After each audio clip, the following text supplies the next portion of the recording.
கிறிஸ்துவுக்குள் பிரியமானவர்களே, ஸ்தோத்திரம். கர்த்தருக்கு காத்திரு, அவர் உன் இருதயத்தை ஸ்திரப்படுத்துவார். திடமனதாய் இருந்து கர்த்தருக்கே காத்திரு. பிரியமானவர்களே, இந்த வசனத்துக்கு ஏற்றாற்போல் வேதத்தில் ஒருவர் வாழ்ந்தார். அவர் யாக்கோப்பு.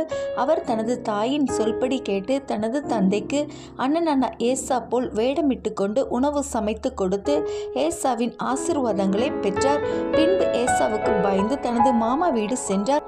தேவனோடே பேசுகின்றார். வெறும் கையுமாக செல்லுகின்றேன், என்னை திரும்ப இந்த இடத்திற்கு கூட்டி வாரும், பாதுகாத்திடும் என்று வேண்டிக் கொண்டார். தேவனாகிய கர்த்தர் யாக்கோப்புடனே இருந்து அவரை ஆசீர்வதித்தார். ஆசைப்பட்ட மனைவிக்காக 14 வருடம் தனது மாமனிடம் கஷ்டப்பட்டார். அவர் தொழில் எல்லாவற்றையும் தேவன் ஆசீர்வதித்தார். மாமன் யாக்கோப்பை 10 முறை ஏமாற்றினார். ஆனால் யாக்கோப்பு தேவனிடமே இதனை முறையிட்டார். கர்த்தர் வார்த்தைக்கு காத்திருந்தார். தன்னை திடப்படுத்தி கொண்டார், ஸ்திரப்படுத்தி கொண்டார். ஏற்ற வேளையிலே தேவன் 2 பரிவாரங்களுடன் அவரின் தகப்பன் தேசத்திற்கு திரும்பி வரச் செய்தார். இப்படியாகவே நாமும் தேவ நேரத்துக்காக காத்திருக்கும் பொழுது நம்மை அவர் ஸ்திரப்படுத்துவார், ஆசீர்வதிப்பார். ஆமென்.